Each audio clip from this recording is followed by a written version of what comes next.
Today was a very important day for both the economy and the housing market.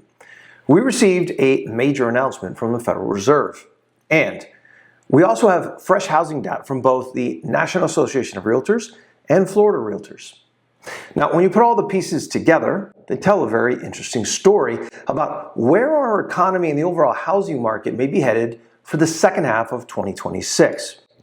Now, let's start first with the Federal Reserve. The Fed voted unanimously today to keep its benchmark interest rate unchanged at 3.5 to 3.75%.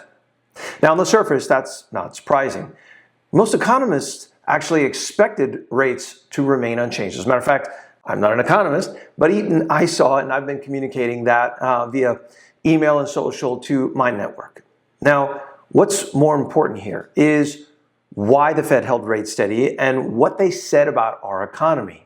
So according to the Fed, economic activity continues to expand at a solid pace, despite uncertainty surrounding global events. Okay, we all know what that means, including the ongoing conflict in the Middle East, right? It's the elephant in the room. They specifically highlighted strong productivity growth, strong business investment, and a labor market that remains relatively healthy. So, plain English, what does that mean? Well, the Fed's telling us that the economy is still growing. Check, not bad. Businesses are still investing. Workers are still finding jobs. Consumers are still spending money. And recession risks have remained relatively low. However, the Fed also made it very clear that inflation remains way above the 2% target. Matter of fact, right now we said about 4.2. Now, they specifically pointed to supply shocks and higher energy prices as the key drivers of inflation. Why does this matter? Well, it matters because inflation ultimately determines how quickly the Fed can begin cutting rates. The stronger inflation remains, the longer interest rates are likely to stay elevated. Now, let's connect all this to the housing market, right, where it really matters to me, selfishly. Today, we also received fresh data from the National Association of Realtors, showing that pending home sales unexpectedly moved higher nationwide. Pending sales measure signed contracts and are considered one of the strongest indicators of our future housing activity because they represent homes that will likely close over the next 1 to 2 months. Now, despite elevated mortgage rates and affordability challenges, buyers are still entering the market. I'm seeing it every day. Now, that tells us something very important in my opinion. There is still substantial demand that's sitting on the sidelines waiting for opportunities.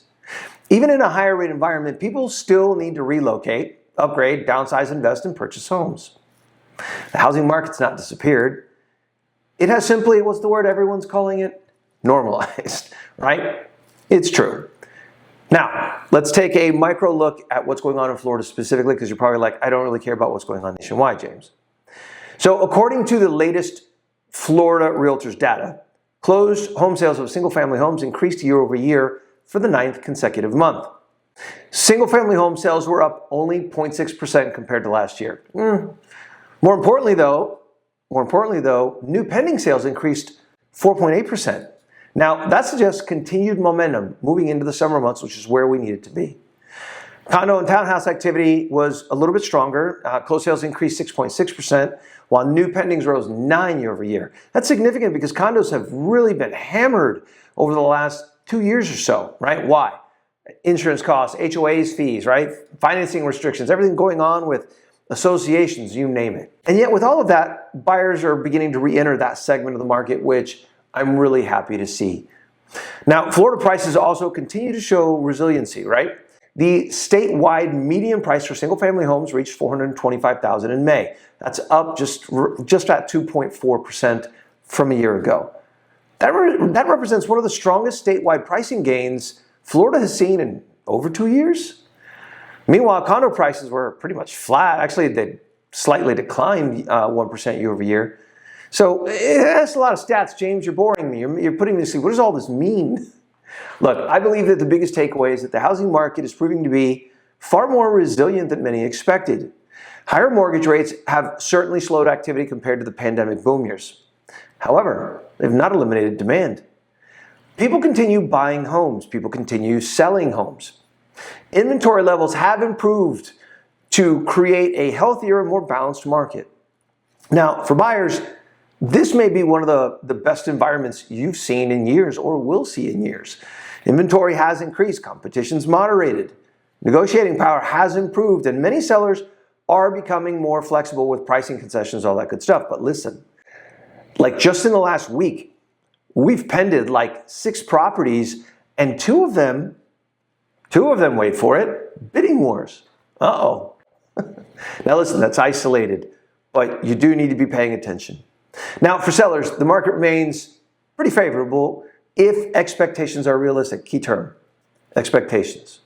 Well-prepared homes that are priced appropriately, right? They're still attracting strong interest. Those are those multiple offer scenarios, right? We had one recently in DeLand, turnkey. We had a really cool little outbuilding, gone in a week, no inspection requests, appraisals waived. Bang, like that was COVID era stuff from a couple years ago, okay?